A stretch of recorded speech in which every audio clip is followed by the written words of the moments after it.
I'm Catherine. And I'm Gail. And welcome to Women Over 70 Aging Reimagined, our award-winning weekly podcast. Please visit womenover70.com and consider joining our Aging Reimagined Circle, which is the sustaining membership fund, so we may continue to inspire women to age with curiosity, courage, and creativity. Members enjoy monthly programming and probing discussions, and we hope to see you there. And today we're delighted to have with us Dr. Cheryl Keen. Dr. Keen, Cheryl, age 71, is from the college town of Yellow Springs, Ohio, and she believes deeply in the power of community to make good change. She's a progressive educator and leader who's reformed what needs improving and created what was missing. Recently retired, Cheryl's career can be characterized, as she says, scholarly activism. So she's developed and directed innovative programs. She's mentored and taught. She's conducted research, and she's done a considerable amount of speaking and writing. She's influenced the lives of youth, both gifted and at risk, as well as adults in degree programs and community groups. Among the strands that have marked her work are peace and justice, civic and global education, experiential learning, and spirituality. Cheryl is a practicing Quaker and has engaged in communal living all of her adult life. It takes only a brief interaction with Cheryl to know that she tries to live her values in all that she does. So I've had the pleasure of working with Cheryl at Walden University, where we served on dissertation committees together. And in March of 2023, I had the good fortune of sharing this marvelous trip in Morocco with Cheryl and her husband and their friends. So welcome, Cheryl, to Women Over 70. We're happy to have you with us. Hello, Cheryl. So Cheryl, is there anything you want to add to how I introduced you in terms of your career path? Is there anything that you'd like to elaborate on or highlight? Well, I'll share some things, but one response I have when I hear all that is, wow, when we live this long, there's all these chapters of our life. Like there was that and this, and I've noticed that life often followed the pattern of 7 years. I don't think I ever had a sabbatical, even though I've been this, a scholar activist. The choice to always take on a new challenge meant walking away from the privilege of sabbaticals or not having that kind of contract. But anyway, life does seem to fall in patterns of of 7 and 4 to 14 or 15. So when I've shared 7 jobs or worked side by side with my husband, Jim Keen, which has been one just remarkable experience of being able to collaborate. And one time when we applied to be the dean of faculty at Antioch College, which is how I got in this little college town 27 years ago, people said, well, like, what do we do if you fight? And in a way, it's a prejudiced question, right? Against that couples fight, right? And it interferes with other people. That might be their family story. So what we found, I think other, people who hired us probably found they got better value out of 2 of us because, well, what did we talk about at night? You just finish, you keep working and you do more work for the movement or the agency. So, and I met him because I went I finished college in 3 years. My dean had pulled me aside. He was my advisor and he said, you're going to get bored in your 4th year. And it was at Bethany College in the Panhandle, West Virginia, near where I grew up in Pittsburgh, where my dad worked for US Steel, a now defunct, rather defunct industry.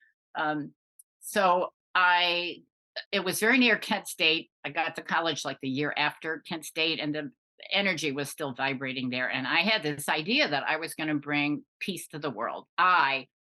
Now that I understand adolescence, right, and late adolescence, right, I can't believe my arrogance, right? So if I just prepared myself better, right, I could do this. And I was learning about the power of teaching. So I would do it by being a peace educator, which was a really new concept.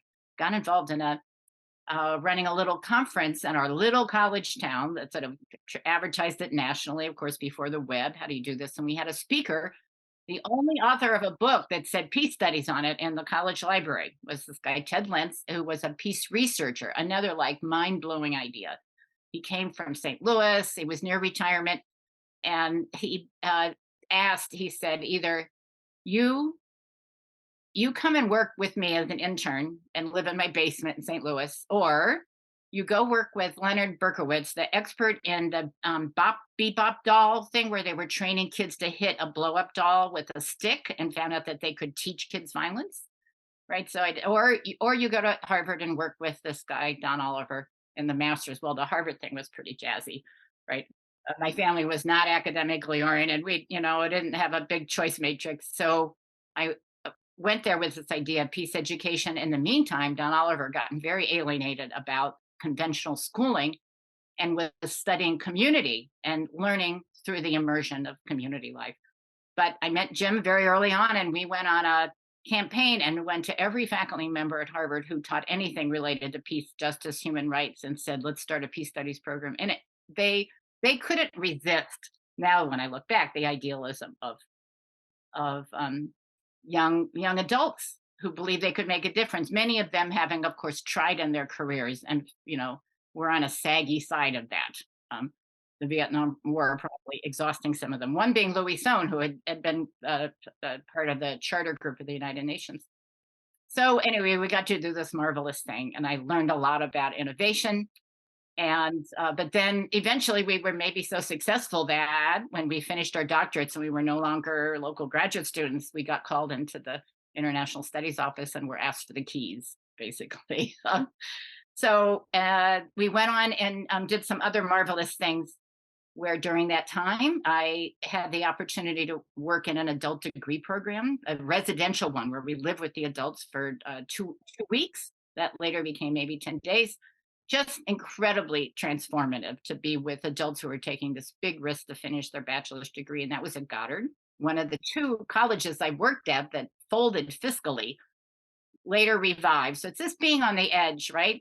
And you do the best you can, but there's financial problems. Like if we're not in sync, the grant money goes away. And we also had the opportunity to work to design a thrilling thing for me. I was 30 years old and pregnant, to design a summer program for the gifted youth of New Jersey focused on peace and justice issues. We called it Public Issues and the Future of New Jersey. That sounded a little more palatable for the legislator, fully funded by New Jersey. And we did that for 13 years. So to that 14-year thing, I said, I had an itch. We had to do something else, but a tremendous thread in our life from the young people that we met there, who are now in their 40s and 50s, who are many of whom are still in our life, and we get to mentor them and learn about their transitions. And that overlaid with the calling to work on what later became to be called service learning as a movement in higher ed. And I get to push that as a movement, practice it in the governor's school, but make it happen through the incredible money that was available in higher ed in the 80s and early 90s. Lots of grant money, lots of meeting important, wonderful people, incredible collaborators at national conferences, feeling supported as a young woman, and also finding colleagues to work on. And I got to help manifest that in the year-long Quaker voluntary service program, which was like 14 other denominations were doing in a year's service after college. I got to be their evaluator, so I got to know a lot about these programs and the impact it had. And then all during that period, we wrote this book with two other people, Cheryl Keen and I, with Larry Delos and Sharon Parks, called Common Fire, Leading Lives of Commitment in a Complex World. The research of which was interviewing 100 people, more than 100 people, but who had seemingly committed their lives, and trying to understand how they got there. Like, what could we learn about education or development to get more people to take on these commitments? That was a tremendous experience. That was 12 plus years of our life, literally, to get that one huge research project and book out. But it became a ticket for me to be able to talk about some of the things I cared about, right? Because we wrote this book that people were reading in service learning programs. But also, I had a single message to deliver based on that research, which is, if you want people to care for the world and reorganize their life to manifest that in a way, that they had to have deep encounters across boundaries of perceived difference. So that became this sort of new flag we got to wave a lot about, the power of experiential education and crossing boundaries of discomfort and then taking in new stories and new understanding from that. A little bit like this trip to Morocco that Catherine and I took this month. It was my recent manifestation of Making that. me jealous. I should, since So I was supposed to we be on that trip, right? I'm we gotta we exhausted gotta listening to you, Cheryl, just exhausted. And you have accomplished so much, and you've had, it seems, a very deep purpose in all of the work that you have done. And that really comes across. And so I'm sure you're leaving a ton of legacy for learning in a new way, as I know Catherine is also. And so it's fascinating to listen to you. It So really. Cheryl, is Common Fire still in print? it is. It's one of the few Because social science books that it's been in for more than 25 years and sold it, about 30,000 copies, made 25,000. well, I think I've bought at least 100 copies. It just affected me so profoundly. I used it as a required reading in courses that I taught. It really moved me as a progressive educator. So I've thanked you before, but I'm thank you again for writing that book. And I hope if people have any interest, I mean, we have so many social activist guests and listeners. This is a book really well worth reading. You see yourself in it. And So, better okay. for having 4 authors, 4 frames of Yeah. reference, right? A lot of challenge to stick together for those years and get that product Mhm. done. We had Mhm. grant support. Yeah. So is there anything else you want to say about, well, working with Jim or um, you you lived communally, I know, for most of your adult life, you and Jim, right? Yes.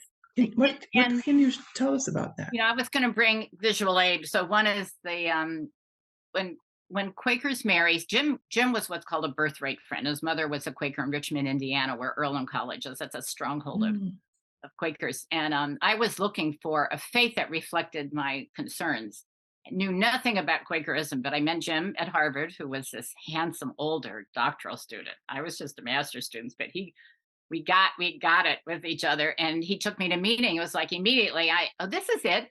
This is, I get it. It's also an incredibly feminist religion in the sense there's no pastor, right? You sit in silence in this particular thread of Quakerism. You sit in silence. If somebody feels moved to speak, you got to stand up and speak, right? So women have been leaders, in Quaker faith for a long time. Anyway, when you get married, uh, Quakers won the right 300 years ago to marry each other in this sense, and in the light of the meeting. So the meeting became the legal documentor, right, of this group thing. And so the 100 or so people that were at our wedding all signed our certificate. So they're part of the legal documentation and the spiritual documentation. And they say, I am here because I'm going to support you in your marriage, right? And I'm signing my name. They say, I'll do that.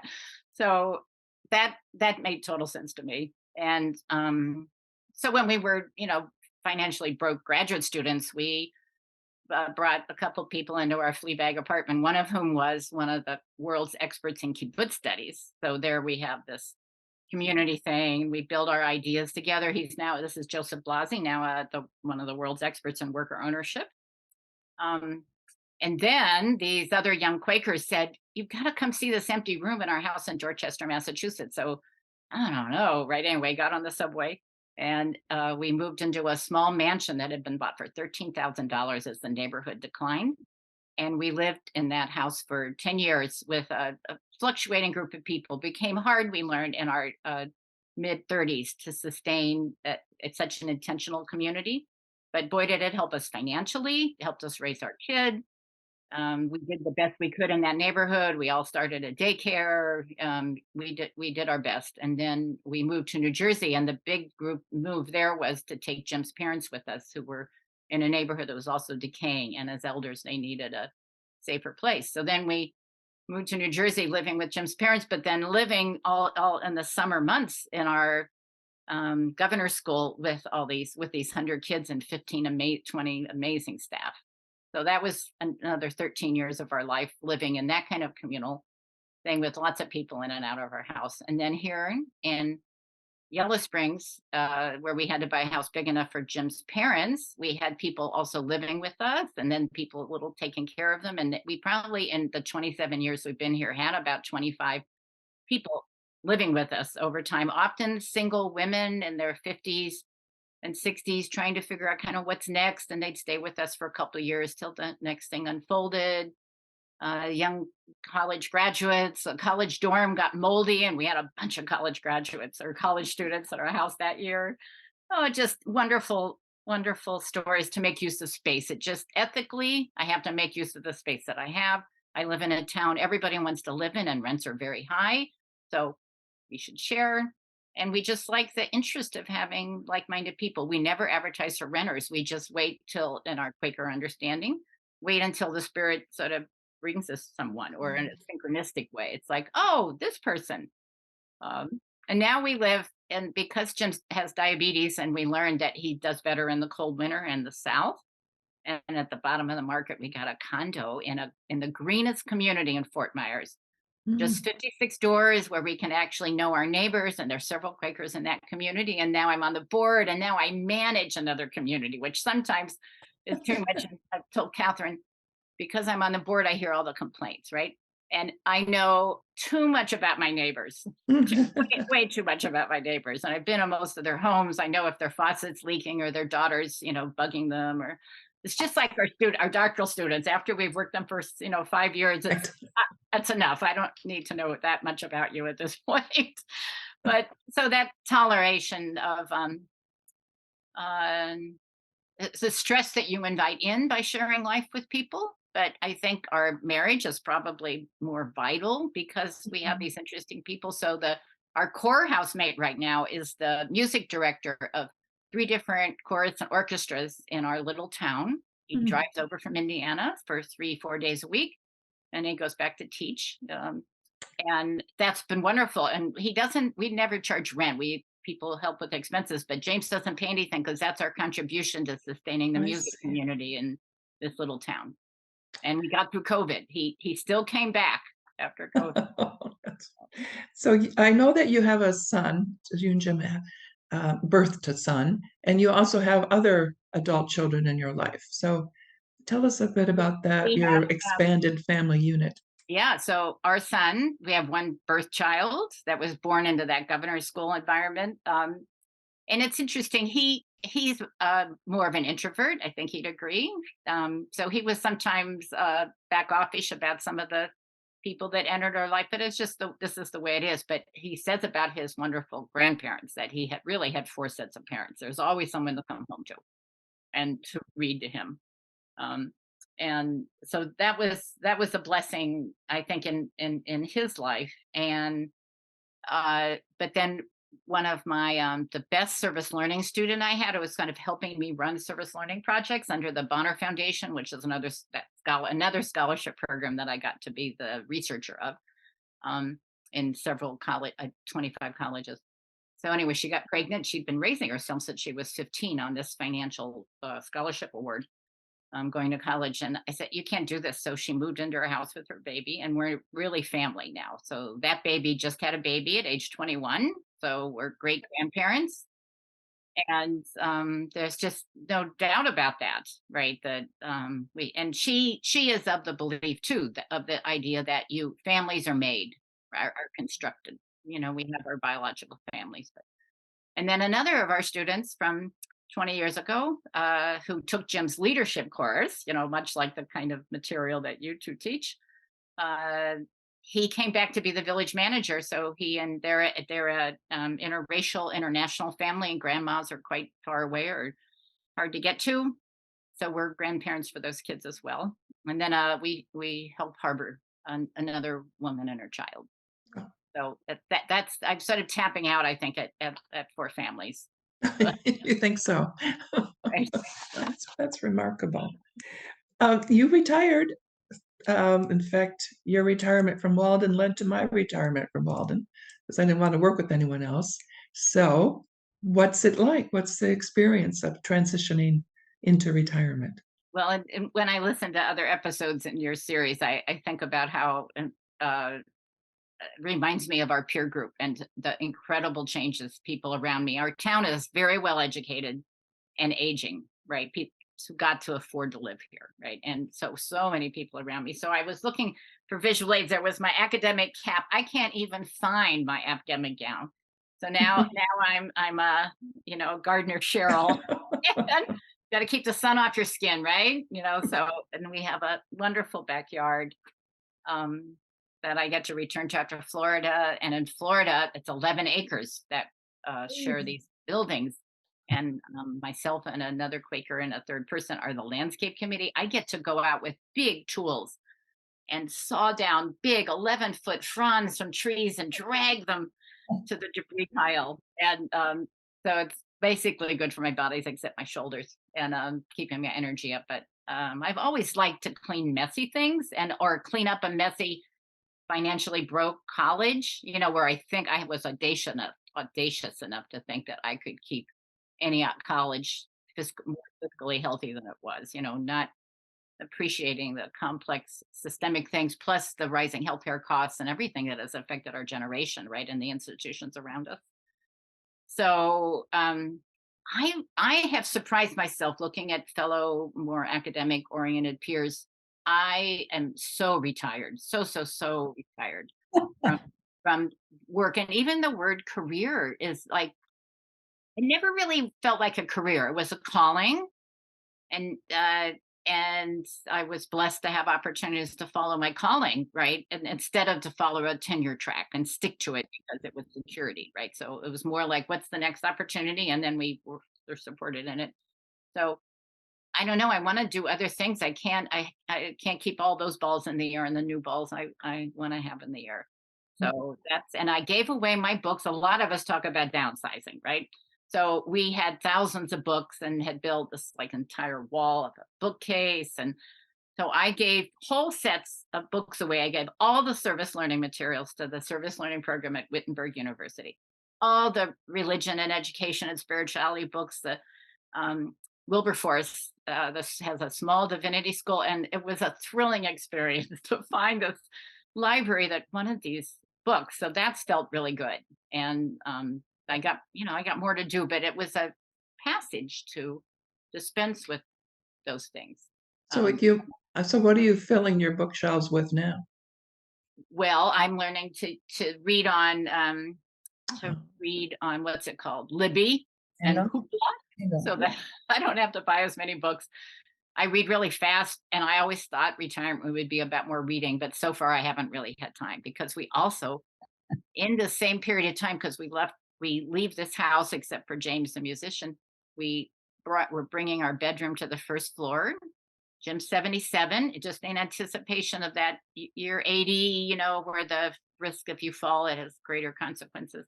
And it's going to be a 6-month process to now find new places for half as many things as I have, can afford to find spaces for. So reading is down Gail can relate to that for sure. Went through that everybody. twice, yes, so you can ask me any questions.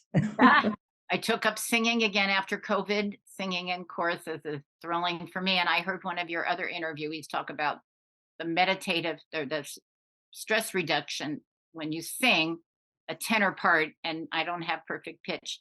I can't think about anything else when I'm singing. Like, where is that half step down to that G? What's going on over there in the alto section? So that's really a good thing, but it's stressful too because you got to get up to a certain level. So the concert's on Sunday night, rehearsals tomorrow. Wonderful. Rehearsal, right? Gail, do you have any Well, comments, questions? tell me, Cheryl, you said you're really into retirement, really into it. And so what does that mean to you exactly? Is it like I might cry to think about. I don't know when in my life I have let myself just be in the moment, unless it was like something I made happen, like singing, right? Yeah, okay, let's make an appointment. I'm going to sing for 2 hours and I'll be in the moment during that time, or I'll steal some time to garden. But the do it list on keeping so many balls in the air. So I'm still not used to this idea that I can wake up in the day and I have hours and hours of unscheduled time, which still gets filled up. But I don't anticipate boredom ever. We might see where we get, and maybe there'll be new projects, but I'm just sort of enjoying this idea of doing something well. Like if I say that little corner needs cleaned, I'm not, I haven't been a clean housekeeper, but it's like, oh, that was really satisfying. Uh, or our son called last night and said the after school babysitter just bagged on us. Can you come? So it's a half an hour away. Got in the car, and I got 3 precious hours with the grandkids, and Mm, so that's wonderful. Gift, really. It's a a gift. gift. Yeah. So, do you think about aging and your own aging process? Yes. I know you're remodeling your home to Right. accommodate. Right. um, a little more sobriety about bodily weakness to take care, like, oh, I have an infection. I got to get on top of this right now. Oh, my shoulders, I've been ignoring them for years, right? What am I Mm, going to do about this pain? What if it, gets worse? Um, lots of watching other people, how they're handling this. My concern about my friends in their 80s, and who's going to be concerned about me, and will I have freed other people of concerns because I've managed the choices well, so that I can navigate whatever the 80s might bring, right? So I feel pretty empowered as a very healthy 71-year-old. Although mm, so we made that decision to keep me working. Now Jim's 6 years older than me. As many of the women in relationships with men, the men are older, right? At mm, least my generation. But so I worked for that financial deadline of, to retire at the 70, get Social Security benefit at 71 to maximize the financial values. That was kind of our financial plan. And fortunately, my body held out, although the work fortunately also diminished. And then Catherine and I watched the university go through some really significant changes with the new owner. And it freed me from having to learn my way through a new massive bureaucracy and a new software system and all those things that can be so crippling. And less like, I love fabric. I love clothes. I love the thrift stores of Florida. Oh, it's incredible, right? The things you could touch and take home for $3.99, right? So what do I do now? Because I'm noticing the simplicity of life now. I don't need books because I can read it online, and I wear the same 3 clothes to go out in the garden, right? So what was that about? And I thought I could bring my suit jackets from work.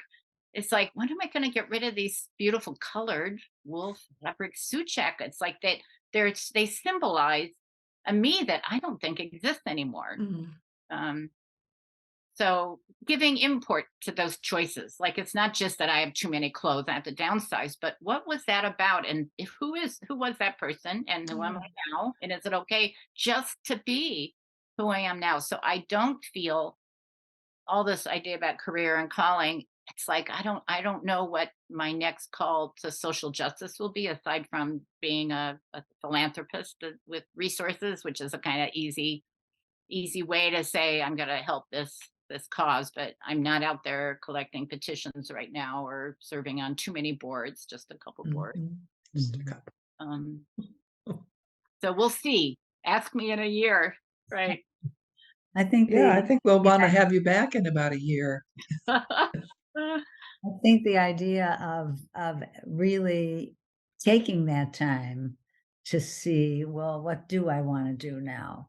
And what is it that I really want to do? And also you said something about being in your 70s, being concerned about your 80s. I can tell you that when you are in your 80s, you will only think, well, what about when I'm in my 90s? Right. Yeah. Well, Cheryl, and in last words, it's been marvelous talking with you. So I could turn the Zoom camera around, but out the window is a decades long dream of a raised bed garden. This is no ordinary raised bed garden, but it's this fulfillment of frustration with the deer that eat lots of things, and the rabbits, and right, that none of the neighbors, we're all trying to figure out how to cage in our garden. So it's raised up, the dirt is waist high, right? There's a little screen door. All of this is recycled material, right? You walk into this little 3-sided alcove, right? And the seeds all came up really fast, and the deer fence is 8 feet tall. And it's like I've dreamed of this. It's like I'm not going to try to garden again and be frustrated, right? Because every year the deer or the rabbits come and ate anything. So it's that way that life, I never had time in other life to really do it right, right? And so this is Mhm. something I'm doing right. So it's satisfying because it's green, but it's also like perfection of it. And to say I can spend money to hire somebody to put together these recycled materials to Nice. make this little dream happen. That's great. Cheryl, thank you so much. It's just been a true pleasure to talk with you. That was a very fast 30 minutes. Yes, it is. And listeners, thank you for your loyalty. Because of you, our numbers are growing all across the country and overseas, and this is a good thing. Still, we need more subscribers and reviews on Apple Play and YouTube. Support Women Over 70 and let your voice be heard. Help us change the conversation about women aging. Right. Good to see you.